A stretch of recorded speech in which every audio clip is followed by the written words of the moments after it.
So you wanna be a picture book writer, then you gotta write picture books. Hi everyone, I'm Julie Hedlund, founder of the 12 by 12 Picture Book Writing Challenge and published picture book author. For the past few weeks and the next few coming up, I'm digging deep into the top 10 categories of picture book hooks. Quick reminder that we're defining hooks here as entry points for the reader rather than as synonymous with a pitch that you would include in a query letter. If you're not sure about the difference between a hook and a layer, you can go back and listen to 12 by 12 podcast episode number 26, which goes into more detail about that. And if you haven't yet gotten the free guide to picture book hooks, you can grab it at 12by12challenge.com/PB hooks. All right, so today we're talking about concept hooks.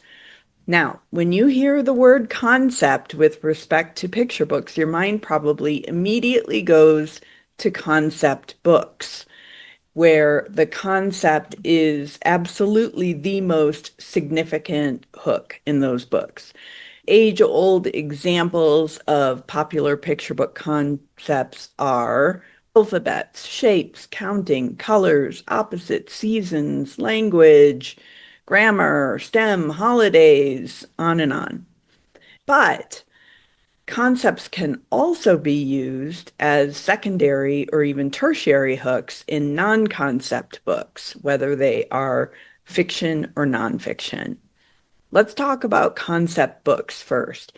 I'm pretty sure I've said this in every video so far, but you must have an original angle or take on the subject for it to stand out in today's crowded market. If you're writing an ABC book, you need to read tons of ABC books and do research to see what other abecedarian books may have been written with the angle that you hope to take, enough that an agent or an editor just can't say no to it.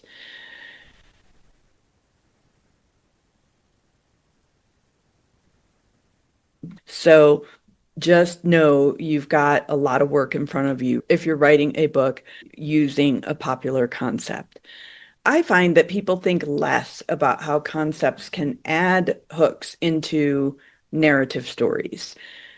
For instance, The Animals Would Not Sleep is a bedtime story with a sorting classification hook.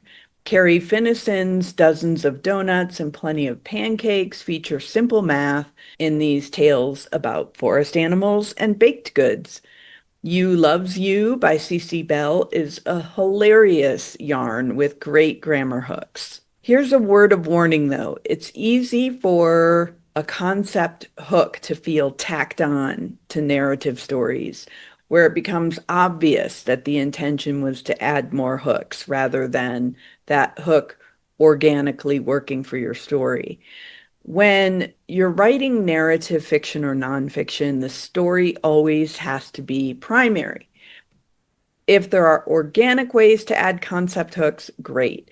If not, you should write the best story you can and let go of the concept hook that isn't adding to your story and may actually be proving to be a distraction. Another common mistake is when authors try to write a story to elevate what would more naturally be a concept book. I was guilty of this with A Troop is a Group of Monkeys, a book that was showcasing fun collective nouns for animal groups. I tried to write a story with all of these animals, but I couldn't find a way to do that in a way that didn't scream, "Look, here's the collective noun for this animal." The result was a bad story that took the focus away from the fun collective noun. So I rewrote it as a concept book with rhyming couplets. Parliament of owls hoots in the night. A pandemonium of parrots begins to take flight. It worked much, much better that way and ended up getting published. All right, come back next week. We're going to talk about title hooks.